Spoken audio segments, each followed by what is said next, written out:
tous les amis, victoire du Real Madrid 4-1, 4-1 au Santiago Bernabéu, victoire face à la Real Sociedad et victoire méritée, victoire plutôt facile on va dire, on en parle un peu plus les amis dans le débrief. Salut à toutes et à tous les amis, j'espère que vous allez très bien. Victoire donc du Real, le Real qui s'éloigne encore plus du FC Séville qui a fait un match nul hier 0-0 face à Alaves. Le Real compte maintenant 8 points d'écart par rapport à Séville. Et voilà, la victoire les amis, 4-1, but de Oyarzabal sur penalty en première mi-temps. Il y a eu ce coup de folie qui a changé l'état d'esprit de Real Madrid, je ne sais pas ce qui s'est passé, mais voilà, le Real a marqué 2 buts en 3 minutes, but de Camavinga, but de Modric. Et donc voilà, mi-temps 2-1 et après but de Benzema sur penalty et but d'Asensio pour finir le match et tuer le match. 4-1, donc victoire pour le Real Madrid. Avant de rentrer dans le vif du sujet avec ce débrief, les amis, on va commencer par les tops et les flops. Comme ça, on va changer un tout petit peu. En fait, les flops, j'allais dire Carvajal, mais il s'est rattrapé en fait en fin de match avec cette passe décisive pour Asensio. Donc en flop, franchement, je ne vois pas à qui attribuer ce titre de flop. Mais les tops, il y a pas mal de nominés pour les tops. Avant tout, vous avez bien sûr Camavinga qui marque un but magnifique et qui relance le Real Madrid dans ce match. Ensuite, on a Modric qui a fait un match de fou et qui marque ce but magnifique pour le 2-1. Et on va dire la charnière centrale. Je veux dire la charnière centrale Militao Alaba voilà, ils ont fait un gros match. Si Militao se rate, Alaba était là. Et si Alaba se rate, Militao était là. Donc voilà, ce duo qui est ultra complémentaire. Et encore une fois, c'est un gros match des deux. Casemiro qui a fait un gros match aujourd'hui. Malheureusement, il ne sera pas là pour le PSG. Mais il a fait un gros match aujourd'hui. Il a été partout. Il a fait la magnifique passe pour Carvajal pour le 4e but. Et voilà, en mention honorable, je mettrai peut-être Rodrigo qui a fait une belle première mi-temps. Mais sinon, c'est ça, les amis, pour les tops et les flops. Bien sûr, dites-moi dans les commentaires vos tops et flops à vous. Et on va voir, les amis. Et maintenant, les amis, on va rentrer dans le vif du sujet avec ce débrief. Donc, cette victoire du Real face à la Real Sociedad. Le PSG, ça va arriver, les amis, on va espérer. Bien sûr, le 9 mars. Ah, ça va être chaud ce match, ça va être chaud parce qu'on peut gagner. Surtout, les amis, si on attaque avec cet état d'esprit qu'on a vu aujourd'hui face à la Real Sociedad. Bien sûr, les 20 premières minutes, c'était pas top. On a vu le Real qui galérait à se trouver tout simplement avec ce bloc ultra bas de la Real Sociedad. Mais j'ai bien aimé ce pressing, le pressing que le Real a mis sur ces joueurs de la Real Sociedad qui a compliqué la tâche pour cette défense qui n'arrive pas à sortir la balle, tout simplement. Il n'arrive pas à sortir la balle. On a vu pas mal de fois le Real récupérer la balle très haut sur le terrain et ça a permis au Real de se créer des occasions. On a vu le but qui a été refusé pour Benzema.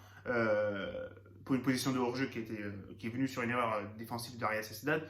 Mais sinon, avant la 30e minute, on n'a pas vu beaucoup d'occasions du Real. C'était moyen. Il y avait quelques tirs de Casemiro ultra lointains, mais ça ne servait pas à grand-chose. Mais voilà, il y a le coup de génie de Camavinga qui a tiré. Ils s'en foutent, il a tiré lucarne, les amis, et ça ramène le but 1 partout pour les Real Madrid. Ensuite, il y avait bien sûr le but de Modric, 2-1. Et franchement, je ne sais pas ce qui s'est passé sur ces 5 minutes, on va dire 10 minutes, à partir de la 35e minute. Il y a eu un petit switch, je n'ai pas compris. Franchement, avec le soutien des supporters, il y avait une petite grinta des joueurs, un truc comme ça, qui a donné beaucoup d'énergie. Et franchement, si le Real joue comme ça à chaque match, personne ne peut nous arrêter. Personne. Ça me rappelle un peu le Real Madrid de 2017, les amis.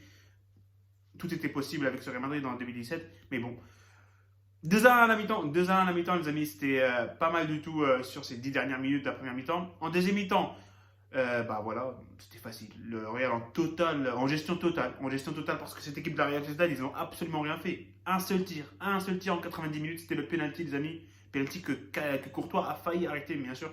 Mais voilà, c'est rentré. Mais franchement, je suis déçu par la prestation de la Real Sociedad. Après, on peut dire que le Real a déjoué cette équipe de la Real Sociedad. Mais franchement, je m'attendais à beaucoup plus de cette équipe adverse. Mais l'essentiel, c'est le Real Madrid, les amis. On va se concentrer sur notre équipe.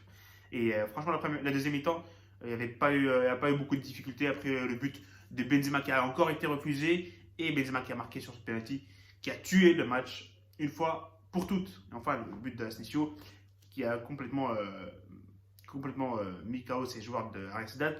Par contre, il y a un petit truc que j'aimerais discuter, j'aimerais dire, c'est la situation de Eden Hazard, Bale et Isco. Ok, tu gagnes 3-1, ok, tu as un match contre le PSG qui arrive, qui va être ultra important, tu peux sortir Vinicius un peu plus tôt. T'es pas obligé de le laisser à la 75e minute.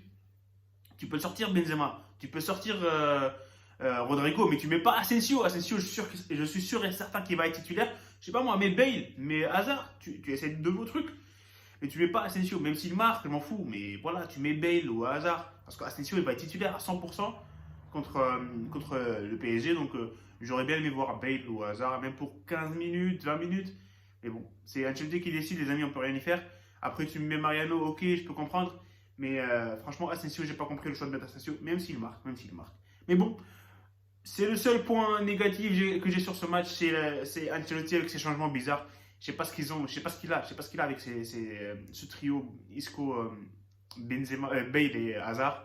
Mais bon, on verra jamais ce que ça va donner dans le futur proche, parce que j'en suis sûr et certain qu'ils vont tous les trois quitter le Real Madrid. Mais bon, on peut rien y faire, les amis, c'est comme ça. Et voilà, les amis, c'est tout pour ce débrief. Dites-moi dans les commentaires, bien sûr, comme j'ai dit au début de la vidéo, vos top et flop. Et on se retrouve pour le match contre le PSG, les amis. Contre le PSG, les amis, ça va être fou. Ça va être fou. On peut se qualifier. On peut se qualifier. On est largement capable de le faire si on joue comme aujourd'hui. Si on joue comme aujourd'hui, parce que voilà, par rapport au match contre le PSG de l'année, c'est le jour la nuit, les amis. Voilà, les amis, c'est tout pour ce débrief. Salut et profitez des vôtres.